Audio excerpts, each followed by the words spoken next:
el otoño de 1823, los caminos de España se llenan una vez más de españoles, en esta ocasión liberales, que parten hacia el exilio. Huyen de la represión que Fernando VII ha desatado tras recuperar todos los poderes del Estado que 3 años atrás le habían sido arrebatados por la Revolución Liberal.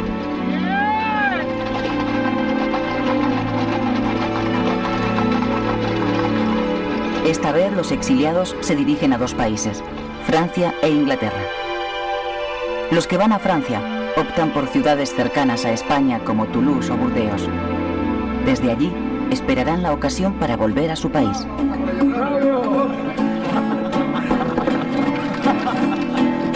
¡Que vivan los liberales! ¡Que viva! ¡Que vuela Fernando VII!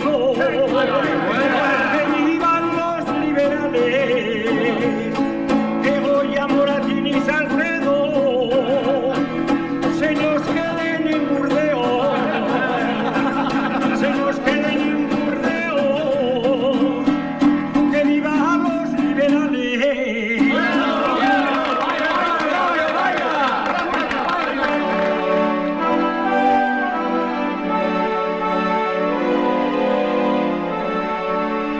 A partir del 1 de octubre de 1823, Fernando VII continúa con su reinado, ahora como rey absoluto, con todos los poderes del Estado en sus manos. Aunque esta vez, para no repetir el fracaso vivido tras la pasada experiencia absolutista, el rey decide introducir medidas reformistas.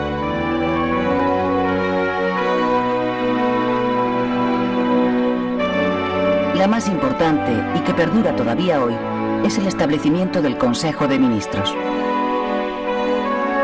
El Consejo, formado por 6 ministerios, nace como un mero órgano de consulta del rey. Los ministros son los ejecutores de la política del gobierno, previa autorización del monarca.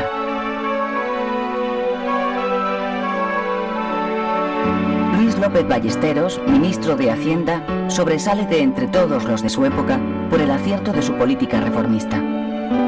A lo largo de los 9 años que permanece al frente de ese ministerio, todo un récord para el siglo XIX, adopta importantes medidas liberalizadoras que logran reanimar la maltrecha economía nacional. La creación de la bolsa o la aprobación del Código de Comercio, por ejemplo. Además, establece por primera vez en la historia de España la fijación de un presupuesto anual, una medida con la que intenta acabar con el eterno problema de la deuda.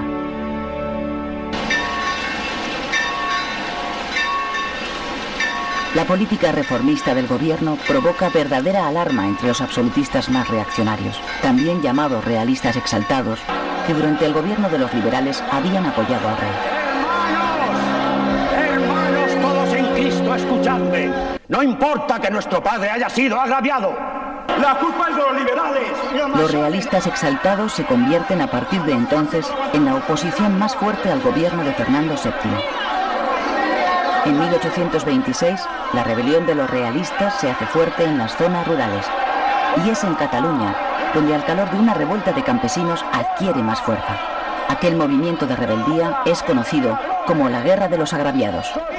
Entonces es cuando se oye por primera vez el grito de ¡Viva Carlos V!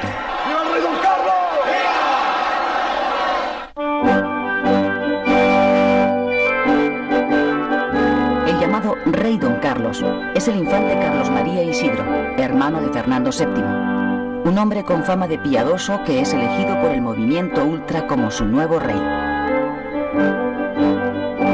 El infante Don Carlos es, de hecho, el heredero del trono de su hermano Fernando, quien después de 3 matrimonios aún no tiene descendencia.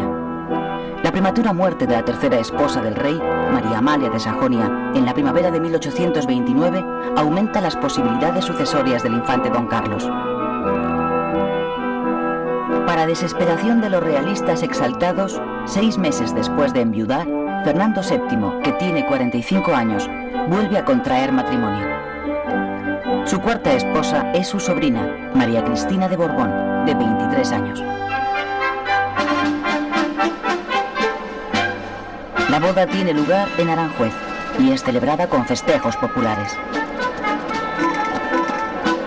A los 4 meses de la boda real, Y antes de anunciar oficialmente el embarazo de la reina, Fernando VII suprime en abril de 1830 la ley sálica, que desde el establecimiento de los Borbones en España impedía reinar a las mujeres.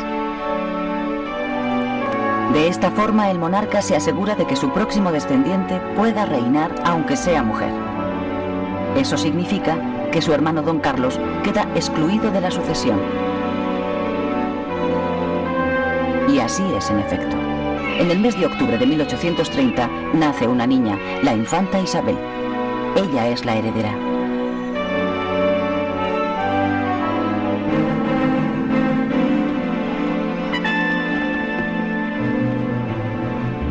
Animados por la instauración de una monarquía liberal en Francia, los liberales radicales españoles que tienen en el exilio a sus líderes más destacados continúan conspirando en España amparados en sociedades secretas. En las circunstancias en las que nos encontramos, solo la ruptura puede hoy salvar la nación. Y hay que darse prisa. Abrir las universidades, dar libertad a las publicaciones, ponerse a nivel de Europa. ¿Hasta cuándo vamos, señores, los liberales, a aguantar este mal gobierno despótico y represivo? Todos los intentos que hacen los liberales radicales, tanto desde Francia como desde Gibraltar, por derribar por la fuerza el régimen absolutista, fracasan. Como consecuencia, muchos de ellos son detenidos y ejecutados. Eso no estaba en mi casa.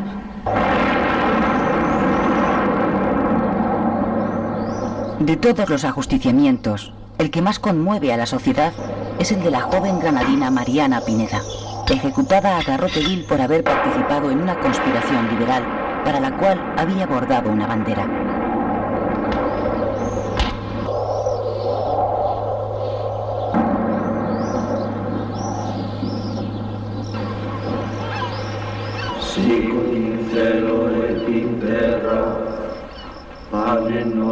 En diciembre de 1831, el general Torrijos y los 50 hombres que le siguieron en un pronunciamiento fracasado son fusilados.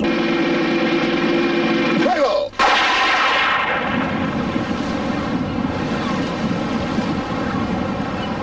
Les pido un minuto de silencio en honor de los compañeros fusilados. El intento frustrado encabezado por el general Torrijos será el último que hagan los liberales por derribar a Fernando VII. A partir de entonces, intentarán buscar el pacto con la corona para lograr acceder al poder.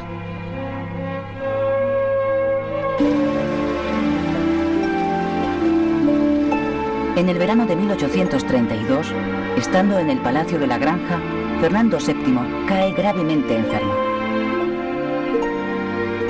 La enfermedad del rey es aprovechada por uno de sus ministros, Diego Calomarde, para que éste firme un documento por el que se restablece la ley sálica. Pero esa intriga palaciega, cuyo único objetivo es conseguir el acceso al trono del infante don Carlos, fracasa en cuanto Fernando VII se restablece. En vista de lo sucedido, el rey decide deshacerse de sus ministros más integristas y recurre a liberales moderados en una operación destinada a obtener su apoyo para asegurarse de que su hija Isabel le suceda en el trono. El nuevo gobierno, más reformista que el anterior, decreta una amplia amnistía para los liberales en el exilio y toma medidas contundentes contra los realistas. El infante don Carlos, el pretendiente, es expulsado de España. Además, y para asegurarse la sucesión de su hija, la infanta Isabel, que aún no ha cumplido los 3 años, el rey se las arregla para que jure como princesa de Asturias.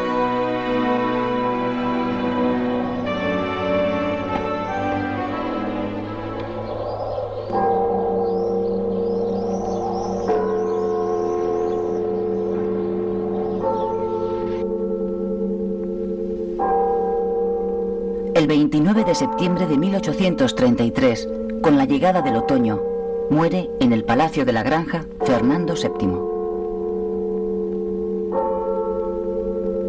El que fue último monarca absolutista de España había iniciado su reinado en 1808 en vísperas de una guerra y lo termina dejando a la nación en puertas de otro enfrentamiento, pero esta vez entre españoles.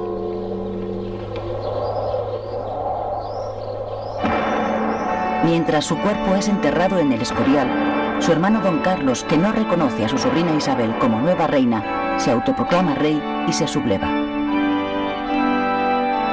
Sus partidarios, llamados los carlistas, se levantan con él. Comienza así la primera guerra carlista que desgarrará al país durante los siguientes 7 años.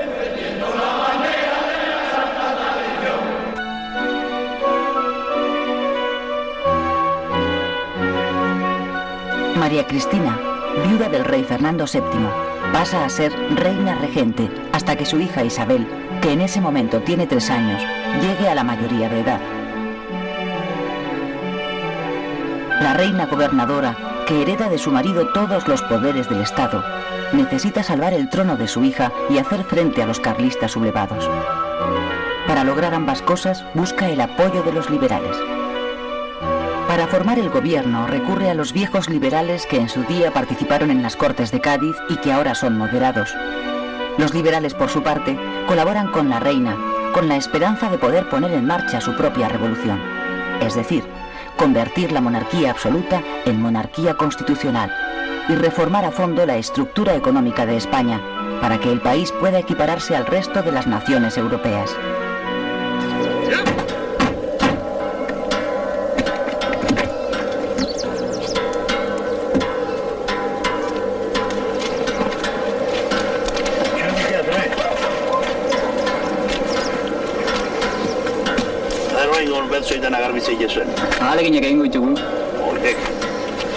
Jose! Hori eta jantzi eskapulario hau, etzazu behin ere kendu. Baletatik libratuko zaituta. Con el pretexto del pleito sucesorio, se enfrentan en el campo de batalla 2 visiones de España, 2 formas de entender el Estado, el gobierno y la sociedad. En un bando, pugna por imponerse la idea de la monarquía tradicional, representada por el infante don Carlos, respaldado por la intransigencia religiosa del clero rural y de los campesinos de Cataluña, Aragón, Valencia, Navarra y las provincias vascongadas. ¡A la batalla, a la lucha! Hay hierro más que abundante aún en nuestras montañas y madera más que suficiente en nuestros bosques para armar vuestros brazos y así anonadar al enemigo que levanta la destructora tea del incendio sobre el hogar en el que visteis morir a vuestros padres. ¡Fusiles en ristre! ¡Vamos! ¡Vamos! En el otro bando se alza la idea de la España liberal, heredera de la Ilustración y las Cortes de Cádiz, que cuenta con el aparato del Estado, con el apoyo del ejército regular, con el entusiasmo de la burguesía y con el favor de la nobleza. ¡A por esos bastardos! ¡Vamos!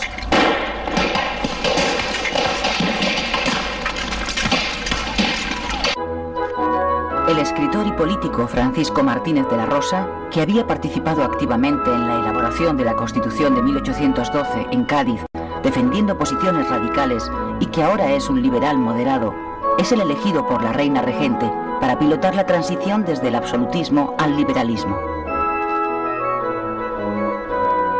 Lo primero que hace Martínez de la Rosa es elaborar el llamado Estatuto Real de 1834, por el que se convocan unas nuevas Cortes. En realidad, se trata de un sucedáneo de Constitución, destinado a conseguir que la corona comparta una mínima parte de su poder con los representantes de la nación. Las nuevas Cortes quedan formadas por 2 cámaras, la Cámara de Procuradores y el Estamento de Próceres, origen del Senado actual, que lo preside el ya anciano general Castaños, héroe de la guerra contra los franceses. El Estatuto Real, que no es bien acogido por los liberales radicales que quieren una auténtica constitución, durará poco. No es el caso de otra de las medidas tomadas por los liberales moderados. El ministro de Fomento, Javier de Burgos, inicia por entonces el proceso por el que se centraliza y se moderniza la administración del Estado. Para ello, establece la división del país en 49 provincias, que con muy pocas variaciones es la misma que tenemos hoy.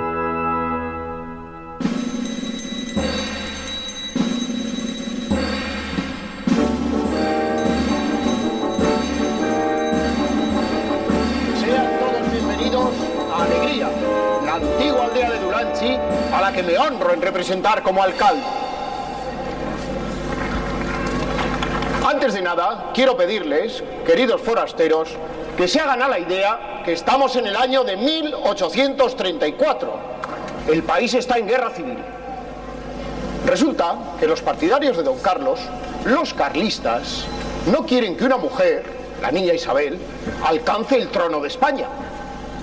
Y en Alegría, como en todas partes, se discute acaloradamente de política, aunque la sangre aún no llega al río. Altar y trono. Fraternidad. En Dios nuestro Señor. Libertad. Barbarie. El liberalismo es la barbarie. Igualdad. ¡Basta, basta! Hasta ahí podíamos llegar. Igualdad. ¡Qué aberración! La insurrección carlista se ve desde el primer momento favorecida por la falta de decisión de los partidarios de la regente María Cristina, llamados los cristinos, mucho más atentos a las reformas políticas que a acabar con el alzamiento ultraconservador. Los primeros choques de la guerra se saldan a favor de los carlistas, sobre todo los dirigidos por el general Tomás de Zumalacárregui, un excelente estratega que sabe sacar partido a la falta de respuesta de los liberales. Zumalacárregui organiza un ejército de 25.000 hombres, con los que acaba haciéndose fuerte en las zonas rurales del País Vasco y Navarra. Señor, salva al rey. Señor, salva a don Tomás. Señor, salva a tu pueblo y bendícenos. Don Tomás Zumalacárregui, que el Dios de los ejércitos sea tu protector. En vista de que la guerra empieza marchando bien para los carlistas, el infante don Carlos decide tomar Bilbao en contra de la opinión del general en jefe de sus tropas, Zumalacárregui, más partidario de lanzarse sobre Vitoria para luego poder dirigirse hacia Madrid. El asedio a la capital vizcaína comienza en el verano de 1835. Con el sitio de Bilbao se pone de manifiesto el resentimiento de las gentes del campo hacia las de la ciudad. Las tropas carlistas, en su mayoría formadas por campesinos, ven a las ciudades como el refugio del liberalismo responsable de todos los problemas que padece el mundo rural. El alzamiento carlista se afianza, además de en el País Vasco y Navarra, en otras zonas de España: Aragón, Cataluña, Castilla, Galicia o Extremadura. En la zona de Levante, en el Maestrazgo, surge otro caudillo carlista, Ramón Cabrera, que además de asegurar la zona para los carlistas, se hace tristemente famoso por el grado de violencia que desata después de que su madre sea fusilada por el ejército liberal. El mundo va a temblar. La sangre correrá hasta pasar por encima de esos montes. Todo un lago de sangre. Y yo ahogado en ese lago. Escriba. Orden general. Formará toda la división en el acto. Se distribuirán compañías por todos los pueblos de las inmediaciones. Se pasará de huello a todas las familias de los cristinos hasta la 4ª generación. 40 días de degüello. Pena de muerte al que no cumpla esta orden.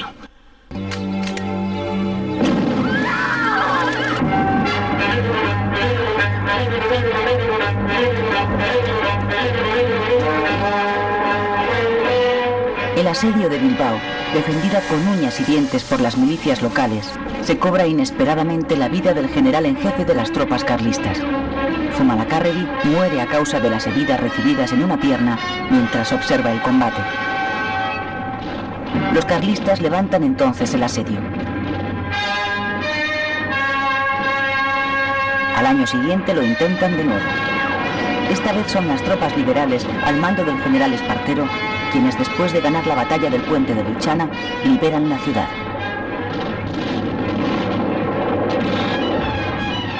Os digo que esos malos, falsos liberales no son ni serán nunca de los nuestros. Obligados por la amenaza que supone la guerra carlista, las dos facciones de los liberales, moderados y exaltados, comienzan a acercarse. Algunos liberales exaltados, que en esta época empiezan a llamarse progresistas, son llamados para entrar en el gobierno moderado. Uno de ellos, Juan Álvarez de Mendizábal, Pasa primero a ocuparse del Ministerio de Hacienda y luego de la presidencia del Consejo de Ministros. Con el propósito de conseguir recursos para financiar los refuerzos que el ejército liberal necesita para poder ganar la guerra civil, el nuevo presidente progresista, Mendizábal, decide desamortizar los bienes eclesiásticos. La desamortización supone, de hecho, una nacionalización de los bienes de la Iglesia para después venderlos en subastas públicas. De alguna forma, es la respuesta del Estado liberal al apoyo que amplios sectores del clero prestan a la causa carlista.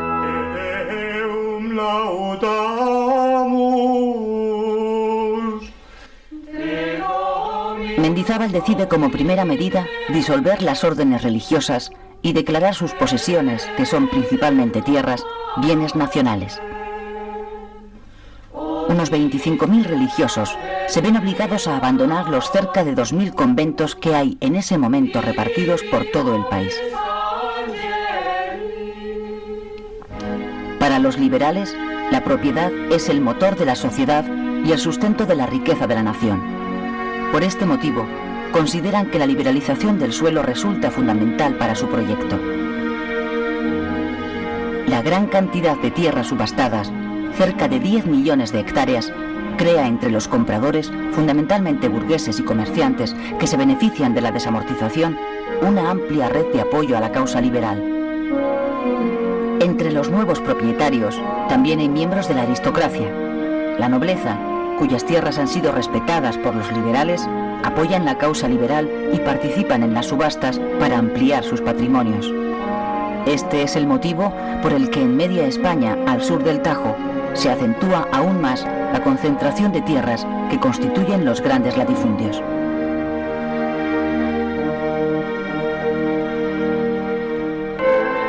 La Iglesia es la gran víctima de la desamortización. Y no solo porque pierde gran parte de sus bienes y pasa a depender económicamente del Estado, sino porque sufre las consecuencias del anticlericalismo incrustado en la sociedad liberal, que ya se había hecho patente en Madrid 2 años antes, en 1834, cuando durante unos disturbios se produjo una matanza de frailes acusados de envenenar las aguas y provocar una epidemia de cólera.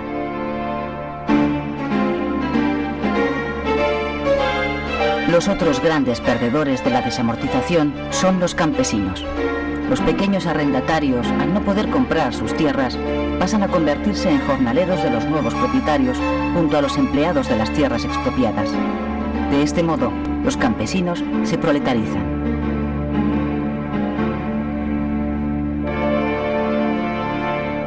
El último de los perjudicados por la desamortización de Mendizábal es el valioso patrimonio artístico que albergan los monasterios y que es pasto del saqueo y el abandono.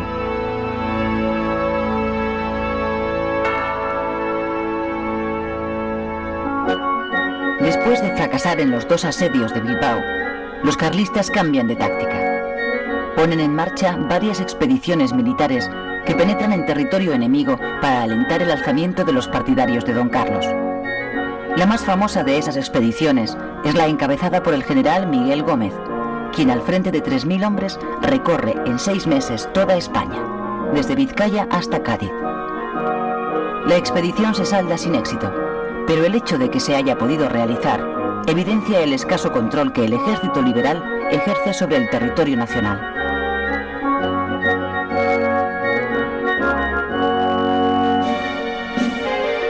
La humillación que supone la expedición carlista por todo el territorio y la lentitud de las reformas políticas emprendidas por el gobierno de liberales moderados que se habían estado turnando en el poder con los liberales progresistas deciden a estos últimos a intentar recuperar las riendas del gobierno. Para ello, alientan un pronunciamiento militar. El golpe se produce en el verano de 1836 en el Palacio de la Granja, cuando un grupo de sargentos obliga a la reina regente a restablecer la Constitución de 1812, la Pepa. ¡Soldados! ¡Viva la Constitución! ¡Hijos hermanos españoles! ¡Viva la Pepa! Una vez en el gobierno, los liberales progresistas convocan cortes constituyentes que aprueban una nueva Constitución, la de 1837. Más moderada que la de Cádiz y muy parecida a las de nuestro entorno europeo, Esta constitución, hecha a la medida de los liberales radicales, establece la soberanía nacional, la separación de poderes y la aconfesionalidad del Estado, y reconoce los derechos individuales. Sin embargo, y con el fin de dar más estabilidad al nuevo régimen y poder continuar con las reformas económicas, el nuevo texto fortalece el papel de la corona y le da más protagonismo en el proceso político.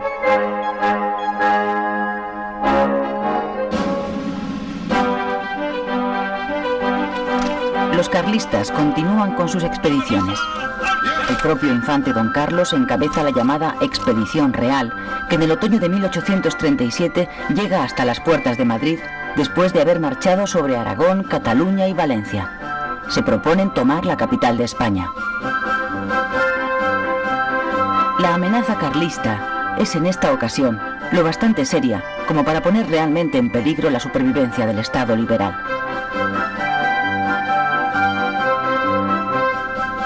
Para evitar la desmoralización popular y dar confianza a los madrileños, María Cristina, la reina regente, se pasea en su carroza por la ciudad y visita a las tropas que la defienden.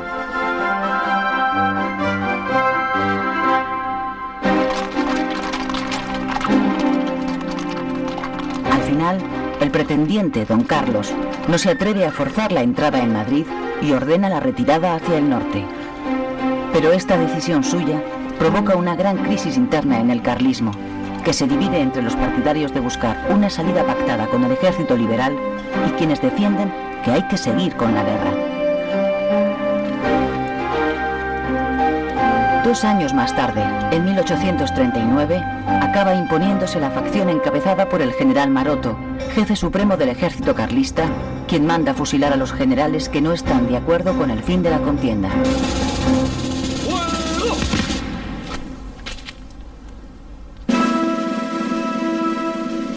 La primera guerra carlista acaba en el norte con el llamado Abrazo de Vergara entre los dos jefes militares enfrentados, Maroto por los carlistas y Espartero por los isabelinos.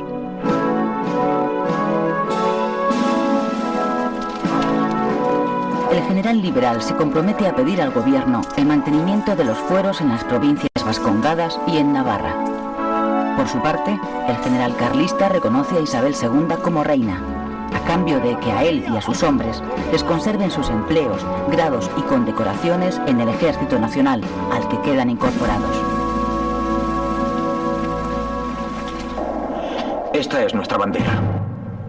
A pesar de la paz alcanzada en Vergara, el general carlista Cabrera continúa la guerra en el Maestrazgo durante 1 año más, hasta que, acosado por el ejército liberal, huye hacia el exilio.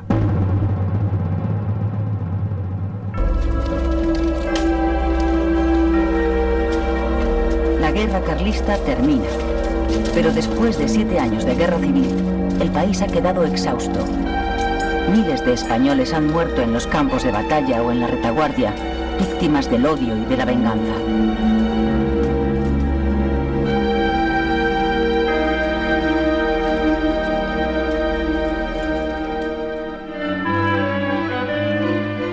Con el asentamiento de la política liberal en España, en la sociedad urbana se va imponiendo un estilo de vida nuevo que los exiliados que han vuelto de Francia introducen en el país. Es el movimiento romántico. El romanticismo es pasión, imaginación, sentimientos desbordados. Es una forma de sentir y de ver la realidad que oscila entre el entusiasmo y el pesimismo. Simboliza la modernidad y está íntimamente asociado a la idea de libertad.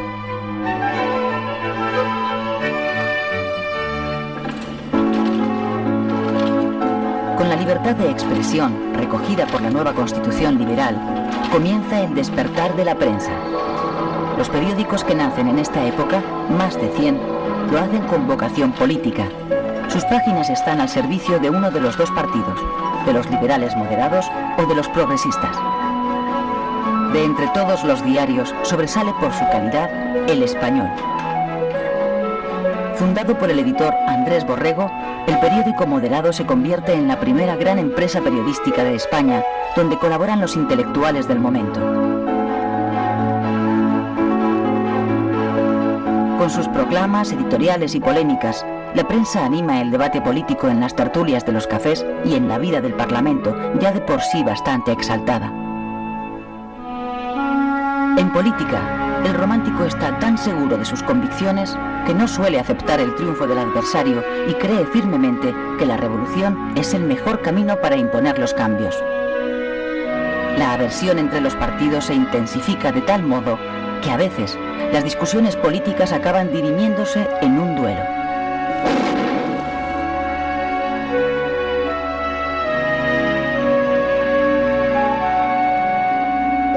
El joven escritor Mariano José de Larra es por entonces el articulista más leído. Sus artículos, extraordinariamente modernos y cargados de ironía y pesimismo, dibujan un retrato fiel de su época. Hay en el lenguaje vulgar frases que nacen un día y se derraman por toda la nación. Por ejemplo, esa que dice, en este país. Cualquier acontecimiento desagradable que no sucede, creemos explicarlo con esa frasecilla. Solo así se puede comprender el carácter de este mi petulante sobrino, que no lee sino en los ojos de sus amigas y que no conoce, en fin, más hombres que sus amigos, cortados todos por su mismo patrón. ¿Y tú, lees el periódico? En este país no se pueden leer periódicos. Si fuera la Gaceta de Londres... Ya.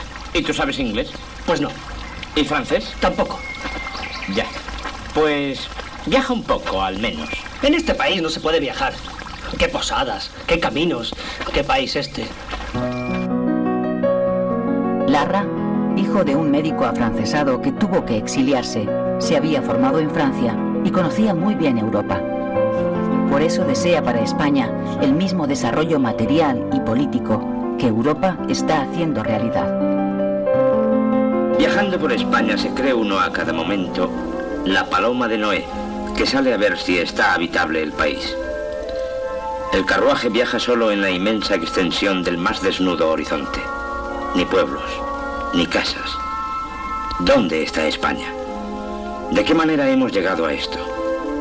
Urge que España se incorpore al movimiento general. ¿Lo haremos?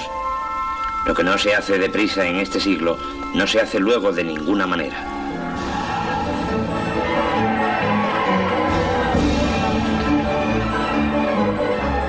Los que sí están encantados con la España que visitan son los viajeros románticos franceses e ingleses.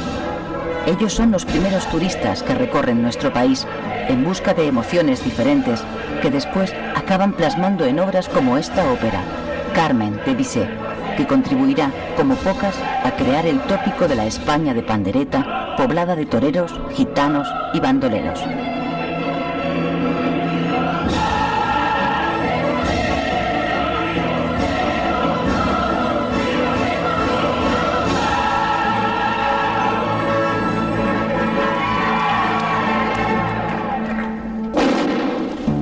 En 1837, poco antes de cumplir 28 años, Larra, dentro del más puro estilo romántico, se pega un tiro a causa de un desengaño amoroso. Tiene el honor de ser el primer suicida que es enterrado dentro de un cementerio. Es el gobierno liberal el que presiona a la Iglesia para que Larra sea enterrado en suelo sagrado. Eso sienta un precedente que sin duda tienen en cuenta los casi 6.000 españoles que en esta época eligen el suicidio como forma de abandonar este mundo.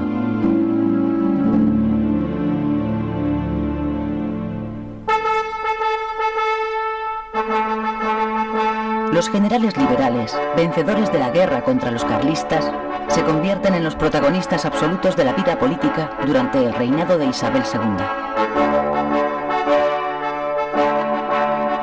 Espartero, Narváez y O'Donnell, aclamados como héroes por el pueblo, premiados con condecoraciones y títulos nobiliarios, son llamados por los partidos para que ocupen sus presidencias respectivas. A sus órdenes. Sí, señor. Mire quién viene. Tanto los progresistas como los moderados buscan en los espadones militares la fuerza que les permita derribar a su adversario sin tener que acudir a las urnas.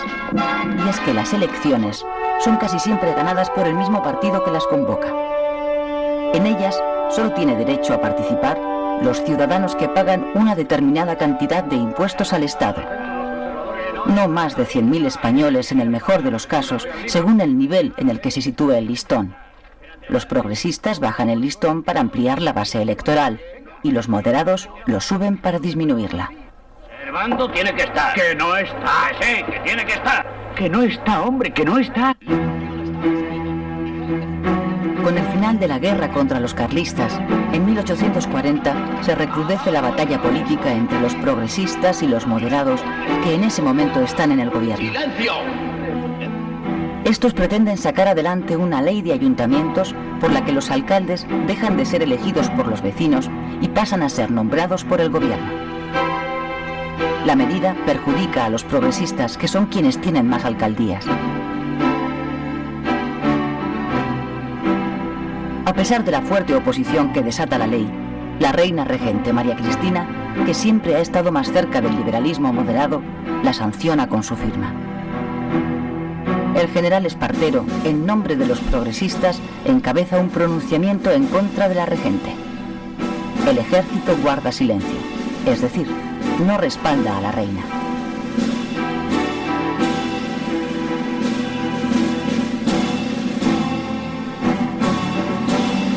María Cristina comprueba hasta qué punto se ha quedado sin apoyos y decide renunciar a la regencia y optar por el exilio. Su hija, la reina Isabel, que en ese momento tiene solo 10 años, se queda en España esperando la mayoría de edad para reinar. Espartero es proclamado nuevo regente. Se inicia con él el régimen de los espadones. Baldomero Espartero, llamado el general del pueblo y líder del Partido Progresista, es uno de los personajes más populares de la España del siglo XIX. Hijo de un modesto constructor de carros de La Mancha, es nombrado conde de Luchana y duque de la Victoria. Aclamado como héroe de la Guerra Civil, llega a ser conocido como el pacificador de España. Pero sus dotes políticas no están a la altura de las militares. Gobierna de manera autoritaria, rodeado de una camarilla y manteniendo al margen de las decisiones políticas a gran parte de los notables de su partido. Reprime con dureza los levantamientos que pretenden derribarle del gobierno. Bombardea varios barrios de Barcelona para sofocar un motín y manda fusilar, entre otros, al militar liberal Diego de León, después de que éste fracasara en su intento de golpe para reponer como regente a María Cristina.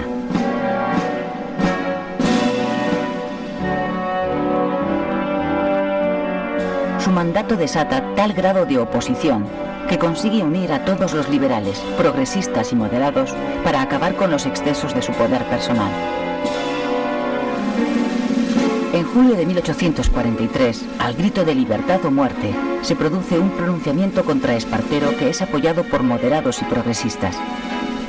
Rápidamente se extiende por todo el país y acaba triunfando en Torrejón de Ardoz. Allí, el general Espartero, que se ha quedado sin apoyos, se reúne con el nuevo hombre fuerte de la política española, el general moderado Narváez, para pactar su salida hacia el exilio.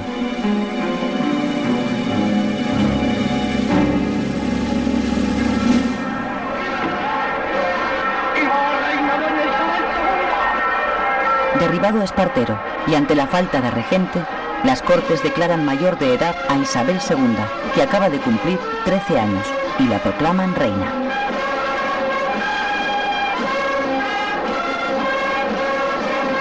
Muy pocas semanas antes asiste a uno de sus primeros actos oficiales.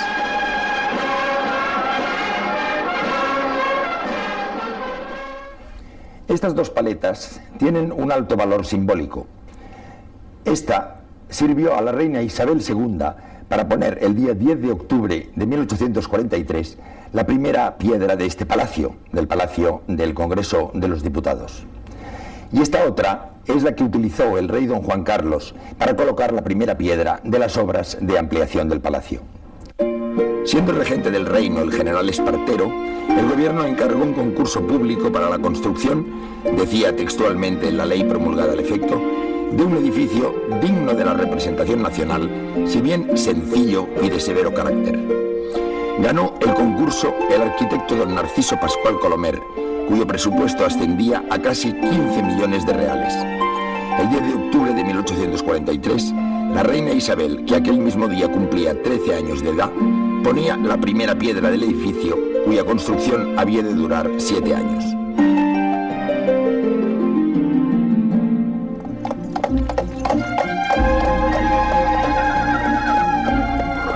Con el régimen liberal consolidado, la burguesía se convierte en la nueva aristocracia de la sociedad. Por lo que se refiere a la nobleza, aunque ha perdido parte de su poder, ha salido muy bien parada de la revolución liberal. Ha conservado intactas sus propiedades rurales y en muchos casos las han incrementado. Los nobles únicamente han perdido sus viejos derechos medievales. Además, su prestigio social no solo se mantiene, sino que resulta altamente apreciado por la nueva burguesía.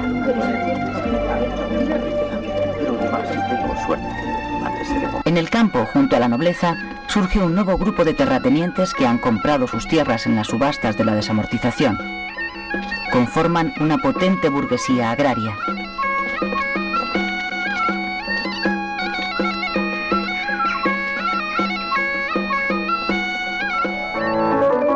En las grandes ciudades, y a la cabeza de la reconstrucción económica que está llevando a cabo el régimen liberal, se sitúa la burguesía de los negocios, formada por financieros, industriales y por contratistas del Estado. Las simpatías políticas de todos estos sectores sociales están depositadas en los liberales moderados.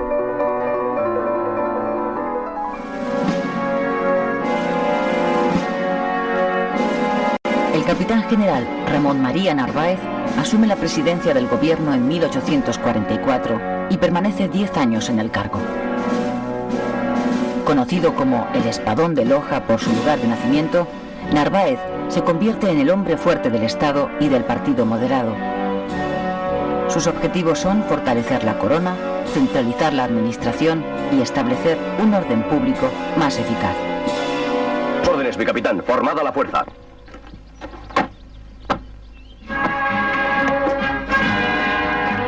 Una de las primeras medidas que toma el gobierno moderado de Narváez es la creación de la Guardia Civil, un nuevo cuerpo armado encargado de salvaguardar el orden público y la propiedad privada. La Guardia Civil sustituye a la Milicia Nacional, montada por los progresistas a base de voluntarios que dependían de los ayuntamientos. ¡Atención! ¡Media vuelta! ¡Ey! ¡Presente! ¡Armas! A la orden de potencia, mi general. Dispuestos para salir. El nuevo cuerpo depende del gobernador civil de cada provincia y su primer inspector general es el Duque de Ahumada.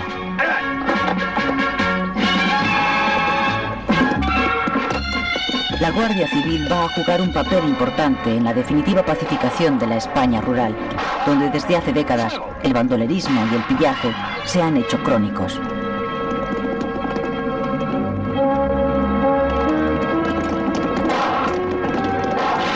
¡Su señoría es un solemne majadero! Poco después de su llegada al poder, los moderados comienzan a debatir una nueva constitución también hecha a su medida, que recoja el pensamiento moderado y elimine todo lo que huela a progresista. ¡Bajo el progreso! ¡Viva la Constitución! ¡Silencio! ¡Estoy en el uso de la... Al año siguiente, 1845, se aprueba la nueva Carta Magna. En ella se amplían los poderes del rey y la soberanía nacional pasa a ser compartida entre las Cortes y la Corona. La Constitución moderada suprime la milicia nacional y la autonomía municipal. Eleva el listón económico para la elección de diputados y vuelve a proclamar a la religión católica como propia de la nación española. ¡El obispo! ¡Llamen al obispo! Los esfuerzos de los liberales moderados por reconciliarse con la Iglesia acaban fructificando en 1851 con la firma de un nuevo concordato con la Santa Sede. En él, Roma se olvida de las propiedades que le fueron arrebatadas a la Iglesia española por la desamortización de Mendizábal, a cambio de que la hacienda del Estado se haga cargo del mantenimiento del culto y del clero y garantice a la Iglesia un trato privilegiado, tanto en el control de la moral pública como en la enseñanza. A su vez, la corona recupera el derecho a intervenir en el nombramiento de obispos.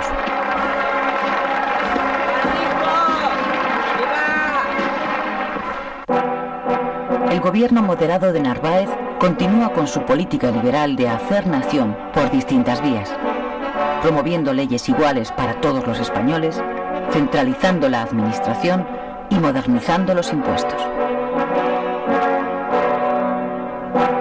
Para la tarea de adecuar los impuestos a los principios liberales, Narváez nombra ministro de Hacienda a Alejandro Mon, cuya reforma fiscal empieza por dar prioridad a los impuestos directos y acabar con las particularidades regionales. Esta decisión de igualar a todas las tierras de España tiene una excepción: las provincias vascongadas y Navarra, donde el gobierno moderado decide respetar gran parte de los privilegios forales para evitar que la burguesía, partidaria de los fueros, se pasase al carlismo.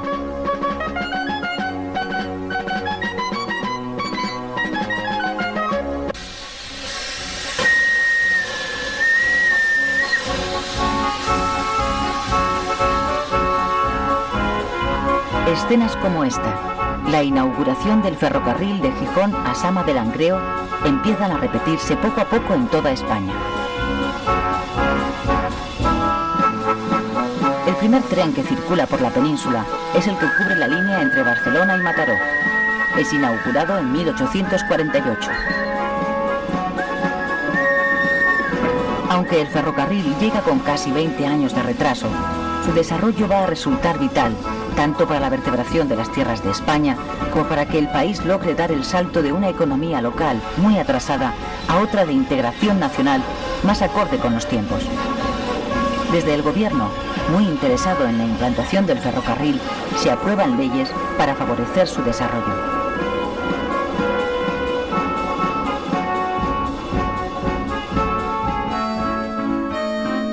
A mediados del siglo XIX, el nivel de analfabetismo en España es muy alto. De los 15 millones de españoles, 12 no saben leer ni escribir. Los gobernantes liberales, que asumen la extensión de la enseñanza como una cuestión de Estado, promueven varias leyes de instrucción pública destinadas a educar a los españoles en los valores ciudadanos. Entre ellas destaca la del ministro Claudio Moyano, que busca escolarizar a toda la población. Esta ley, que declara obligatoria la enseñanza primaria, responsabiliza a los municipios del sostenimiento de las escuelas públicas. Los problemas económicos de muchos ayuntamientos, que apenas tienen para malpagar al maestro, hace que la enseñanza no resulte gratuita en todos los casos. Estaba diciéndoles que esa buena costumbre de pagar los sábados a un mártir de la ciencia, porque eso es lo que yo represento en esta Arcadia salvaje, la observan muy pocos progenitores. Progenitores, señores míos, aunque a ustedes les sorprenda, quiere decir padres, y padres que paguen fielmente todos los sábados. Además de contra la penosa situación de los maestros, la ley de Moyano se estrella contra la escasez de medios de los padres, que en la mayoría de los casos se ven obligados a sacar a sus hijos de las escuelas con 8 o 9 años para ponerles a trabajar y ayudar así a sacar adelante a la familia. En 1850, la reina Isabel II inaugura la que a partir de entonces será la sede de la soberanía nacional, el Congreso de los Diputados. Esta fotografía, tomada a mediados del siglo XIX por el inglés Charles Clifford, muestra cómo quedó finalmente el edificio. Cuando se inauguró, en octubre de 1850, gobernaba el adversario político de Espartero, el general don Ramón María de Narváez, y el Congreso estaba formado por una mayoría tan abrumadora del Partido Moderado que los cronistas le llamaron Congreso de Familia, recibiendo los pocos diputados progresistas que había en la Cámara el mortificante nombre de diputados consentidos.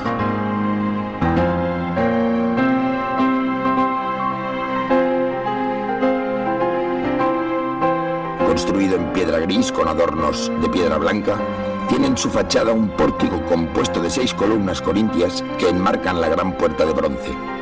El frontispicio triangular ostenta un relieve, obra de Ponzano. Su composición es muy del retórico gusto de mediados del siglo XIX. Representa a España abrazada a la Constitución y rodeada de las alegorías de la fortaleza, la justicia, la abundancia, la paz, el comercio, la agricultura y los ríos y canales de navegación.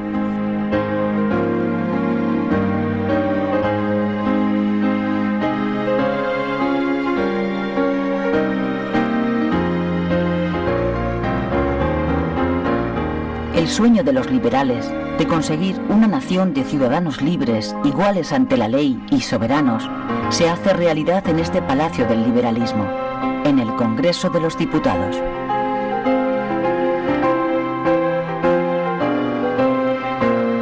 En la bóveda de su salón de sesiones queda plasmada para el futuro la reina Isabel II sentada en su trono con la Constitución en la mano y rodeada de españoles ilustres. Ninguno de ellos, del Cid a Jovellanos, pasando por Campomanes, se han perdido hasta hoy ni una sola sesión del Congreso.